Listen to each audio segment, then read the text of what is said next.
आणि आता 5च्या 5 बातम्यांना सुरुवात करूयात। बातमी मुंबईतून आहे। ठाकरे गट मनसेला 70 जागा सोडणार असल्याची शक्यता आहे। मनसेकडून 125 जणांची यादी तयार करण्यात आलेली आहे। ही बातमी आपल्याला सविस्तर सांगणार आहे अक्षय कुडकेलवार आमचे प्रतिनिधी। त्याचबरोबर नागपूरमधून एक बातमी आहे।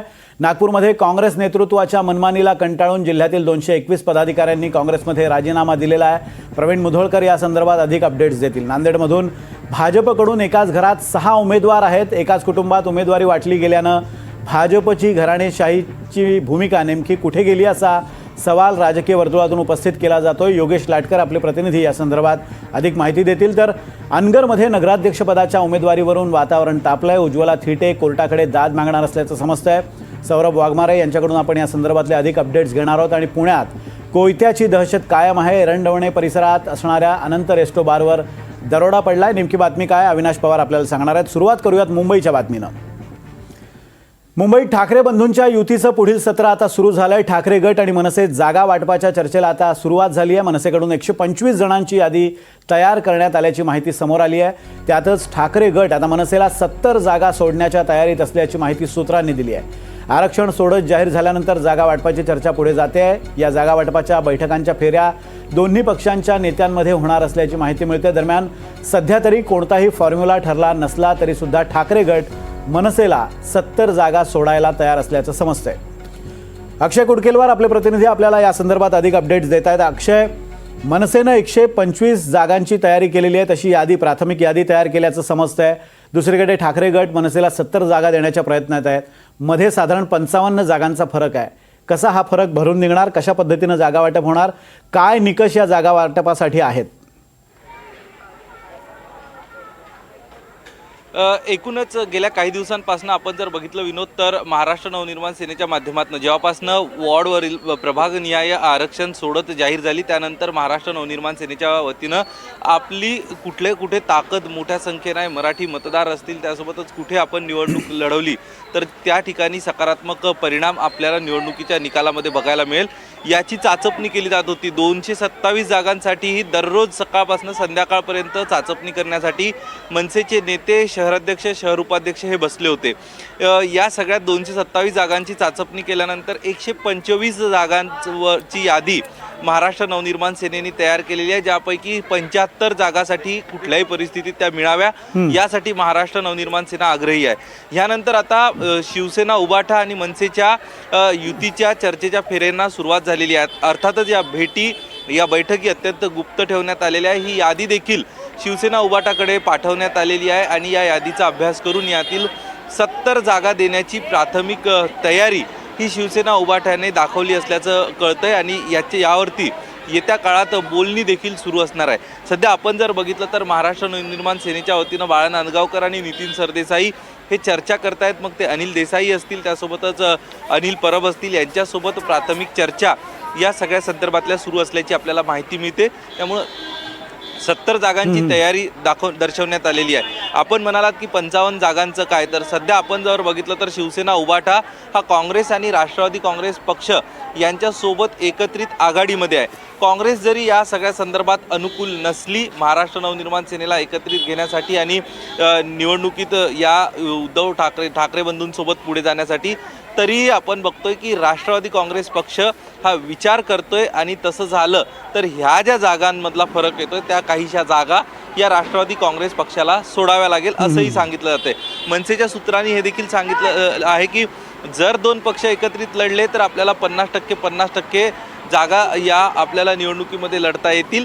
मात्र जर राष्ट्रवादीला सोबत घ्यावं लागलं तर मात्र मग आपल्याला काही जागांवरती तडजोड देखील करावी लागेल। अगदी, म्हणजे आता दोन पक्षांमध्ये सध्या जागा वाटपाचा फॉर्म्युला जरी निश्चित झालेला नसला तरी सुद्धा दोन पक्ष या संदर्भात पुढे चर्चा करणार आहेत आणि राष्ट्रवादी काँग्रेसच्या भूमिकेनंतर जागा वाटपाला अंतिम स्वरूप येऊ शकेल। धन्यवाद अक्षय दिलेल्या अपडेट्सबद्दल। पुढची बातमी नागपूरमधून आहे। नागपूरमध्ये काँग्रेस नेतृत्वाच्या मनमानीला कंटाळून जिल्ह्यातील 221 पदाधिकाऱ्यांनी काँग्रेसमध्ये राजीनामा देण्याचा सपाटा सुरू केला आहे। नगराध्यक्ष राजा शेख यांनी पक्ष नेतृत्वावर गंभीर आरोप करत अजित पवार गटात प्रवेश केला आहे। तर सुनील केदार यांच्या हुकुमशाहीला कंटाळून आपण राजीनामा दिल्याचं राजा शेख यांनी सांगितलंय।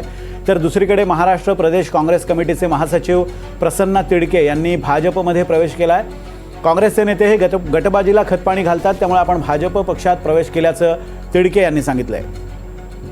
प्रवीण मुधोळकर आपल्यासोबत आहेत या संदर्भात बोलण्यासाठी। प्रवीण, सुनील केदार यांच्या कार्यपद्धतीला प्रामुख्यानं आक्षेप दिसतोय. असं सुनील केदार काय करतायत ज्यामुळे हे सगळे इतके जवळपास 221 पदाधिकारी निराश होत असतील, त्रस्त होत असतील, तर नेमकं सुनील केदार यांची कार्यपद्धती कशी आहे? सुनील केदार यांना दबंग नेता असं म्हटलं जातं, संबोधलं जातं आणि नागपूर ग्रामीणमध्ये सावनेर, कळमेश्वर, काटोल पर्यंत आणि नागपूर शहरातल्या काही भागात सुनील केदार हे दबंग व्यक्तिमत्व, दबंग नेता म्हणून ओळखलं जातं. आता सुनील केदार यांनी एकदा ठरवलं होतं ते पूर्ण करतात आणि त्यांनी जर एखाद्या माणसाला तिकीट द्यायचं ठरवलं तर त्याला तिकीट देतात, निवडून आणायचं, हारायचं हा नंतरचा पक्ष त्यांचा निर्णय, ते स्वतः जबाबदारी घेतात. रामटेकच्या विधानसभेमध्ये त्यांनी तसंच केलं. मुळक तिथून इंटरेस्टेड होते पण त्यांना तिकीटसाठी सुनील केदारांनी प्रयत्न केले, तिकीट मिळालं नाही. मग ते अपक्ष उभे राहिले. शिवसेनेसाठी उद्धव बाळासाहेब ठाकरे पक्षासाठी जागा सुटली. लोकसभेत सुद्धा त्यांनी त्यांच्या उमेदवाराला निवडून आणलं, खासदार केलं. तर एकंदरीतच सुनील केदार यांनी पूर्ण सूत्र ग्रामीणची हाती घेतले आहे आणि त्यांनी बुटीपुरीमध्ये एका राष्ट्रीय स्वयंसेवक संघाच्या स्वयंसेवकालाच पाठिंबा दिला आहे आणि पंजा चिन्ह गोठवण्यात आलेलं आहे. वाडीमध्ये तर एक उमेदवार आहे, त्याच्यावरती अँटी करप्शनची रेड पडली आहे आणि तो आरोपी आहे, तरी सुद्धा त्याला तिकीट देण्यात आलाय.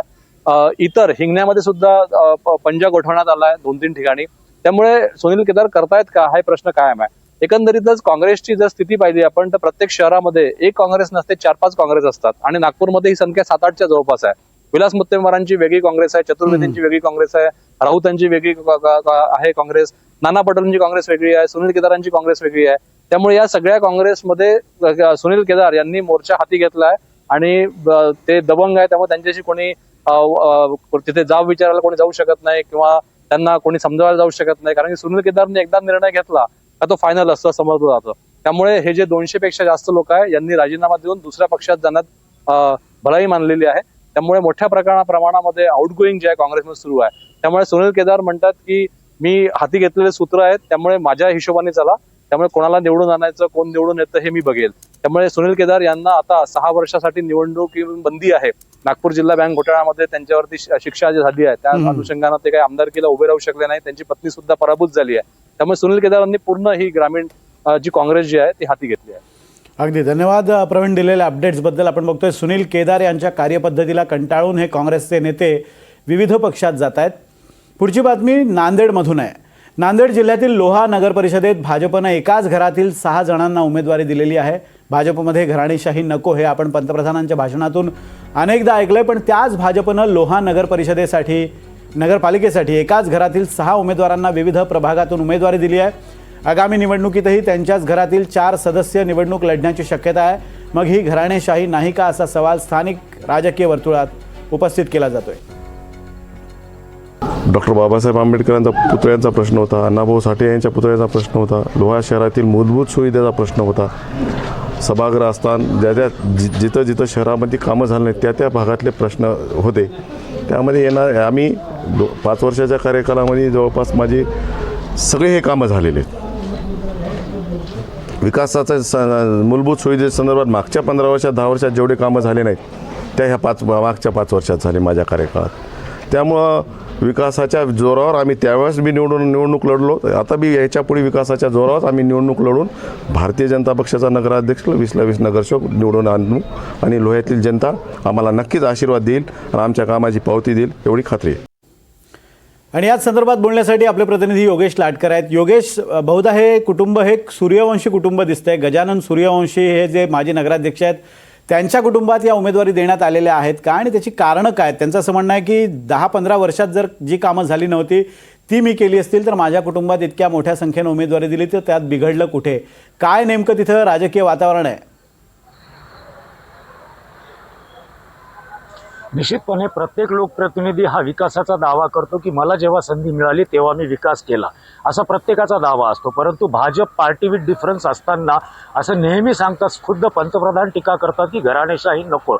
मग असं असताना सूर्यवंशी प्रायव्हेट लिमिटेड अशी ही नगरपालिका करण्याचा चंग कदाचित भाजपने बांधलेला दिसतोय. कारण सूर्यवंशी आडनावाचे त्यांच्या परिवारातले, थेट परिवारातले म्हणजे स्वतः गजानन सूर्यवंशी, त्यांची पत्नी, त्यांचा भाऊ, त्यांची भाऊजे या चौघांना तिकीट दिलेलं आहे. तर त्यांच्या भाच्याला आणि त्याच्या पत्नीला देखील तिकीट दिलेलं आहे. याही पुढे जाऊन अन्य जे 3 उमेदवार आहेत, जे तिघेही कॉन्ट्रॅक्टर आहेत, हे गजानन सूर्यवंशी यांच्या अत्यंत नजीकचे आणि मर्जीतले मानले जातात. सूर्यवंशी नगराध्यक्ष असताना सर्व कंत्राट या तिघांना मिळायची. हे 3 म्हणजे असं बघितलं तर सूर्यवंशी यांच्याशी संबंधित 9 लोक जे आहेत ते आता निवडणूक लढवत आहेत. एकूण 20 जागांसाठी निवडणूक होत आहे. 20 पैकी 9 जण जर सूर्यवंशी गटाचे असतील तर निश्चितपणे याला नोहा नगरपालिका म्हणायचं का सूर्यवंशी नगरपालिका म्हणायचं असा प्रश्न इथं उपस्थित होतोय. आता जसं सूर्यवंशी म्हणाले की आम्ही सगळा विकास केलेला आहे, परंतु लोहा शहरामध्ये जेव्हा कुठलाही व्यक्ती प्रवेश करतो तेव्हा त्या गावामध्ये जाण्यासाठी आपल्याला एक लाईट मोटर व्हेकल अर्थात कुठलीही कार आपल्याला आतमध्ये नेता येत नाही अशी परिस्थिती मागच्या 45 वर्षापासून आहे की जिथं मोटरसायकलवरती तुम्हाला कम्फर्टेबली जाऊ शकतं, परंतु कार त्या गावामध्ये जाऊ शकत नाही. क वर्गाची नगरपालिका आहे ती आणि त्या ठिकाणी हे म्हणतात की विकास केला. विकास म्हणजे नेमकी काय ही परिभाषा देखील एकदा स्पष्ट होणं गरजेचं आहे. कारण हे जे गाव आहे लोहा नावाचं ते नांदेड लातूर या महामार्गावरती आहे. म्हणजे नागपूर ते तुळजापूर हा महामार्ग या लोह्यातनं जातो आणि त्या महामार्गामुळं इथं जास्त काय विकास जो दिसतो तो त्यामुळे दिसतो. परंतु इथं विकासाला अजून खूप मोठ्या प्रमाणात स्कोप आहे आणि केवळ म्हणजे ज्यावेळी इथले तालुकाध्यक्ष जे आहेत एकनाथ पवार त्यांच्याशी NDTVने बातचीत केली तेव्हा त्यांनी सांगितलं की ठीक आहे आम्ही एका घरात तिकीट दिले, परंतु कार्यकर्त्यांची तक्रार नाही आहे. म्हणजे कार्यकर्त्यांची तक्रार नाही म्हणून हे ऍडजस्ट करून घ्यायचं अशीच काहीची स्थिती दिसते. मग पंतप्रधान एकीकडे जेव्हा म्हणतायत की मैं परिवारवाद को बढ़ावा नहीं दूंगा आणि मग इकडे हे काय होतंय. आता दुसरी एक हास्यास्पद गोष्ट अशी आहे की अजितदादा गट हा तिथं यांचा प्रमुख विरोधक आहे. प्रताप पाटील चिखलीकर हे स्थानिक आमदार आहेत. त्यांचा मुलगा असेल मुलगी असेल जिल्हा परिषदेला त्या दोघांना तिकीट होतं. यावेळेस त्यांचा भाचा आणि भाच्याची पत्नी यांना देखील तिकीट असण्याची शक्यता आहे. त्यामुळे भाजप त्यांच्यावरती टीका करते की ते परिवारवाद करत नाहीत का, परंतु यांच्या परिवारवादाच्या टीकेमध्ये लोह्याचा विकास कुठेतरी हरवलेला आहे. 45 वर्षात लोह्यामध्ये फार काही बदल दिसलेले नाहीयेत आणि जे बदल तिथे दिसत आहेत ते राज्य आणि केंद्र सरकारने ज्या काही केंद्राच्या योजना टाकल्यात त्याचा तो बदल आहे. परंतु कचऱ्याची समस्या जैसे थे आहे, रस्त्यांचे रुंदीकरण जैसे ते आहे, अतिक्रमणाचा खूप मोठा प्रश्न तिथं आहे. तर एकूण या समस्यांमध्ये लोकांच्या समस्यांमध्ये फार काही फरक पडलेला नाही. परंतु हे लोहा नगरपालिका नव्हे तर सूर्यवंशी नगरपालिका प्रायव्हेट लिमिटेड अशी ही निवडणूक झालेली. अगदी भाजपनं जरी ठरवलेलं आहे की सूर्यवंशी नगर परिषद करायची, पण त्याला मतदार कसा प्रतिसाद देतात ते पाहणं महत्त्वाचं असेल. धन्यवाद योगेश दिलेल्या अपडेट्सबद्दल. आणि आता पुढची बातमी आहे सोलापूरमधून. सोलापूरच्या अनगरमध्ये नगराध्यक्षपदाच्या उमेदवारीवरून वातावरण तापलंय. त्यातच आता उज्ज्वला थिटे कोर्टाकडे दाद मागणार असल्याचं समजतंय. निवडणूक आयोगाच्या अधिकाऱ्यांविरोधात त्या कोर्टात जाणार आहेत. अनगर नगरपंचायतीच्या नगरपरिषद अध्यक्षपदासाठी उज्ज्वला थिटे यांचा अर्ज बाद झालाय. अपक्ष उमेदवार सरस्वती शिंदे यांनी राष्ट्रवादीच्या उमेदवार उज्ज्वला थिटे यांच्या उमेदवारी अर्जावर आक्षेप घेतला होता आणि छाननीअंती तो अर्ज बाद करण्यात आलाय. उज्ज्वला थिटे यांनी ते नेमकं काय या संदर्भात म्हटलंय आपण पाहूयात. उमेदवारी अर्ज दाखल केल्यानंतर मी मुख्य निवडणूक अधिकारी यांना म्हणलं की सर उद्या 11 वाजता छाननी आहे, पण छाननीच्या दरम्यान आम्ही कुणी येऊ शकणार नाही, कारण आजच उमेदवारी अर्ज दाखल करताना मला एवढा पोलीस बंदोबस्तात यावं लागतं.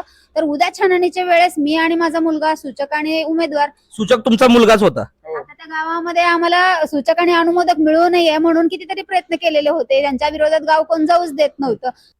प्रशासनाकडे काय मागणी असेल, काय आव्हान आहे? प्रशासनाकडे मागणी आहे की आता तुम्ही फोनच उचलत नाही, आम्ही विचारतोय तुम्ही का अवैध केलाय, कारण दाखवा म्हणलं तर त्यांनी फोनच उचलला नाही, तर प्रश्न कुठला करायचा. या संदर्भात न्यायालयात दाद मागणार आहेत. न्यायालयात दाद मागण्यासाठी आता एका कागदाची गरज आहे, तर त्यांच्याकडून सीओ सर आणि निवडणूक अधिकाऱ्यांकडून अजून आम्हाला आलंच नाही.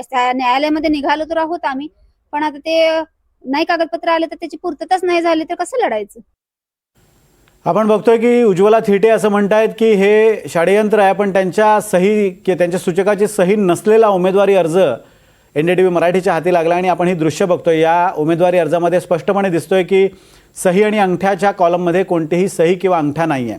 सौरभ आपले प्रतिनिधी आपल्यासोबत आहेत या संदर्भात बोलण्यासाठी. सौरभ, उज्ज्वला थिटे म्हणतायत खऱ्या की न्यायालयात दाद मागणार आहे आणि हे सगळे षडयंत्र आहे, तांत्रिक कारणास्तव हा अर्ज बाद झाला असला तरी सुद्धा यामध्ये त्यांचं तसं मत नाही आहे आणि त्यांचं असं मत आहे की न्यायालयातून आपल्याला न्याय मिळेल, पण स्पष्टपणे दिसतंय अर्जावर सही नाही. असं असताना कोणत्या मुद्द्यावर ते दाद मागणार आहेत? की विनोद सर, ही अनगरची जी नगरपंचायतीची जी निवडणूक आहे ती अत्यंत चर्चेचा विषय झालेला आहे. कारण उज्ज्वला थिटे यांना 50हून अधिक पोलिसांच्या संरक्षणात पाटे जो आहे तो या माझ्या पाठीमागच्या या अनगरच्या नगरपंचायतीसाठी उमेदवारी अर्ज भरावा लागला आणि काल त्यांचा जो अर्ज आहे तो छाननीमध्ये बाद केलेला आहे. उज्ज्वला तिटे यांचं म्हणणं असं आहे की आमच्या अर्जामध्ये जर त्रुटी असतील, काही त्रुटी असतील तर त्यावेळेस अधिकाऱ्यांनी आम्हाला ते निदर्शनास आणून द्यायला पाहिजे होत्या. माझा मुलगा सूचक आहे आणि सूचक असलेला माझ्या मुलाने त्या ठिकाणी सही केलेली होती आणि राष्ट्रवादीचे जे जिल्हा अध्यक्ष आहेत उमेश पाटील ते असं म्हणतात की काही तांत्रिक बाबी वापरून जे आहे, टेक्नॉलॉजीचा वापर करून जे आहे ते त्या ठिकाणची सही जी आहे ती खोडलेली आहे आणि याच संदर्भात आम्ही न्यायालयात दाद मागणार असल्याची बाजू जी आहे ते उमेश पाटील आणि उज्ज्वला तिटे यांनी घेतली आहे. परंतु ही जी निवडणूक आहे ही अत्यंत म्हणजे रंजक होत चाललेली आहे.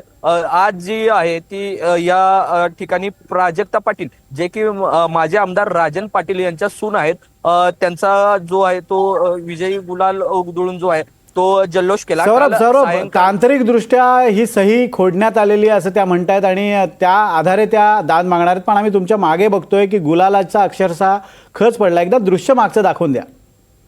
अगदीच विनोद सर, हे जे दृश्य आहे ना हे काल रात्रीच्या झालेल्या जल्लोषाचं आहे आणि याच जल्लोषाच्या ठिकाणी जे आहे ते बाळराजे पाटील यांनी राज्याचे उपमुख्यमंत्री अजित पवार यांना आव्हान दिलेलं होतं की म्हणजे हे अनगरकरांनी हा केलेला जल्लोष आहे की ही जी आहे ही अगदी सौरभ, पूर्ण चित्र लक्षात येतं. अनगर नगर परिषदेचा इतिहास असा आहे की गेल्या 60 ते 62 वर्षांपासून अनगर नगर परिषद ही बिनविरोध निवडली गेलेली आहे आणि याही वेळेला ती बिनविरोध निवडली जावी यासाठी राजन पाटील माजी आमदार आहेत, त्यांनी आपली सारी शक्ती पणाला लावली होती आणि त्यातनं जो संघर्ष उभा राहिला आहे त्या संघर्षाचा हा सगळा परिपाक असल्याचं उज्ज्वला थिट्टेंचं म्हणणं आहे आणि त्या आधारे त्या न्यायालयात दाद मागणार आहे. धन्यवाद सौरभ दिलेल्या अपडेट्सबद्दल. आणि पुढची बातमी पुण्यातून आहे. पुण्यात कोयत्याची दहशत कायम असल्याचं पाहायला मिळतंय. पुणे शहरातील मध्यवर्ती ठिकाणी एरंडवणे परिसरात असणाऱ्या अनंत रेस्टो बारवर दरोडा टाकण्यात आलाय.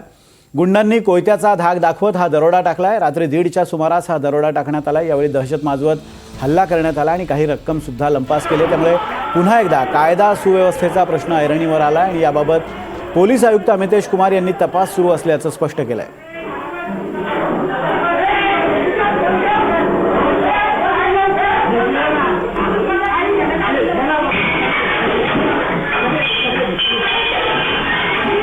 आणि याच संदर्भात बोलण्यासाठी आपले प्रतिनिधी अविनाश पवार आपल्यासोबत आहेत. अविनाश, कोयता गँगची पुन्हा एकदा दहशत पाहायला मिळते. वारंवार पोलीस सांगतायत की कोयता गँगची दहशत मोडून काढू, कोयता गँगला चाप लावू, मात्र तसं होताना दिसत नाही. पुन्हा एकदा हा सगळा प्रकार घडलाय. काय डिटेल्स आहेत?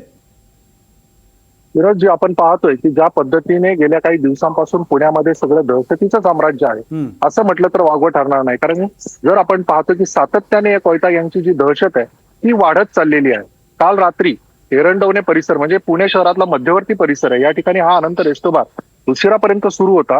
त्यामध्ये काही ग्राहक देखील बसलेले दिसत आहेत आणि यावेळेस हे जे युवक आहेत ते त्या ठिकाणी आले. जे शटर लावलेलं होतं बाहेरून, कारण बंद करण्याची वेळ झाली होती, ते शटर उचकटलं आणि आतमध्ये आले. त्यांनी संपूर्ण कोयता हातात घेऊन तिथे दहशत माजवली, ग्राहकांच्या अंगावर धावून गेले. त्यानंतर त्यांनी जी काही गल्ल्यातली रक्कम होती ती तिथून लंपास केलेली आहे. साधारणतः 20 ते 25 हजार रक्कम असल्याची प्राथमिक माहिती आता मिळते. पोलीस अजूनही तपास करतायत. डेक्कन पोलीस स्टेशनच्या अंतर्गत हा परिसर येतो. सकाळपासून त्यांनी या सगळ्या गोष्टीची माहिती घेतलेली आहे. सीसीटीव्ही फुटेजमध्ये जे आरोपी दिसून येते त्यांचा शोध सुरू आहे. मात्र पुण्यामध्ये जर आपण पाहिलं तर सातत्याने ही दहशत जी आहे ती वाढत चाललेली आहे. गाड्यांची तोडफोड असेल, त्यासोबतच आपण पाहतो की सातत्याने खुनांचं सत्र चालू आहे. सिंहगड रोडवर काल परवाच एका खुनाच्या बद्दल आपण माहिती सांगितली. त्या पद्धतीने जर पुण्यामध्ये अशी जर दहशत पसरवणारी कोयता गँग फिरत असेल आणि त्यावर कायदा आणि सुव्यवस्था अंकुश आणू शकत नसेल तर निश्चितच एक चिंतेची बाब आहे. आज जे पोलीस आयुक्त आहेत अमितेश कुमार यांनी या संदर्भात आपण संपूर्ण माहिती घेणार आहोत, त्याच्यावर कारवाई होणार आहे. हे जरी विधान केलं असलं तरी गेल्या अनेक दिवसांपासून ज्या पद्धतीने गुंडांची दहशत, त्यानंतर ही कोयता गँगची दहशत आणि खुणांचं सत्र, एकूणच कायदा सुव्यवस्थेचा प्रश्न हा ऐरणीवर आल्याचं चिन्ह आपल्याला पुणे संपूर्ण शहरामध्ये पाहायला मिळतंय. याच्यावर अंकुश आणण्याची गरज आता निर्माण झालेली आहे. विनोदजी, अगदी धन्यवाद अविनाश दिलेल्या अपडेट्सबद्दल आणि तुम्हा सर्वांचे धन्यवाद आपापल्या बातम्या सविस्तरपणे सांगितल्याबद्दल. आपण बघतोय की राज्यभरातलं हे चित्र आहे आणि